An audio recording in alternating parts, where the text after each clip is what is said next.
আসসালামু আলাইকুম ফ্রেন্ডস, আপনাদের সবাইকে বিডি ফুড ফ্যান্স এই চ্যানেলটিতে স্বাগতম। আজকে আমরা দেখাবো পেঁপে গাছে ফুল আসার পরে কী সার প্রয়োগ করবেন গাছে। আপনারা ইতিমধ্যে দেখতে পাচ্ছেন স্ক্রিনে যে পেঁপে গাছ অলরেডি ফুল চলে এসেছে। তো এখানে আরেকটি আছে, এভাবে অসংখ্য ফুল আসবে।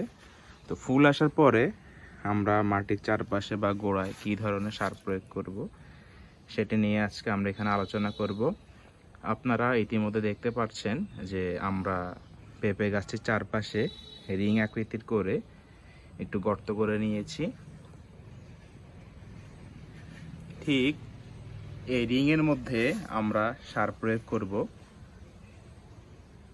তো ফ্রেন্ডস, আমরা যে সারগুলো প্রয়োগ করব সেগুলো হলো ডিএপি। আপনার এখানে ডিএপি প্রয়োগ করবেন 150 গ্রাম।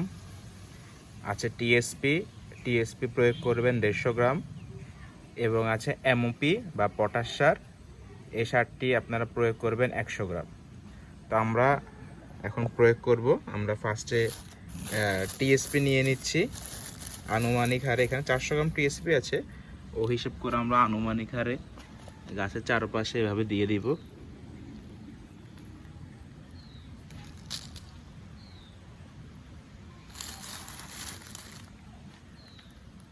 আপনারা লক্ষ্য করবেন গাছে যাতে সার একেবারে বেশিও না হয় আবার একেবারে কমও না হয়, পরিমিতভাবে সার প্রয়োগ করা সবসময় চেষ্টা করবেন। এই টিএসপি সারটি প্রয়োগের ফলে মাটিতে নাইট্রোজেনের মাত্রা ঠিক থাকবে।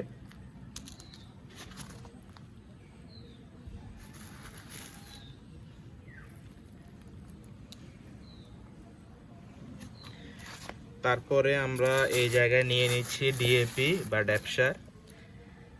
ডেপসার।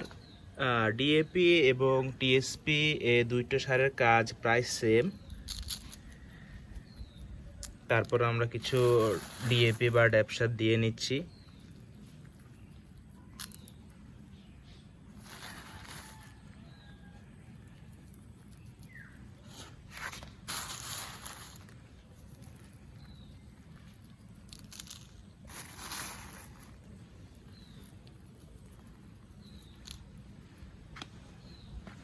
এবার আমরা সর্বশেষ যে সারটি দিব সেটা হচ্ছে এমওপি বা পটাশ।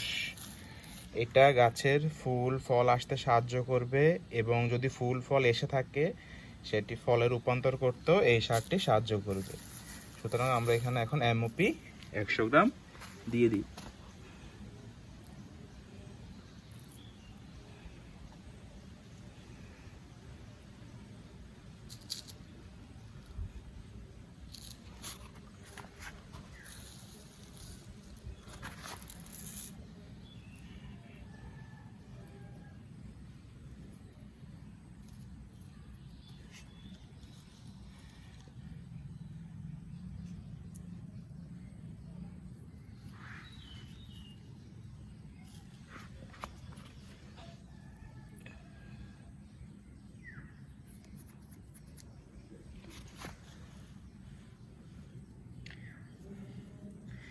এভাবে আমরা সব সার দেওয়া শেষ হলে আমরা এই যেখানে আমরা সার প্রয়োগ করেছি সেই জায়গাটা একদিন বা দুদিন আমরা এভাবে রেখে দিব।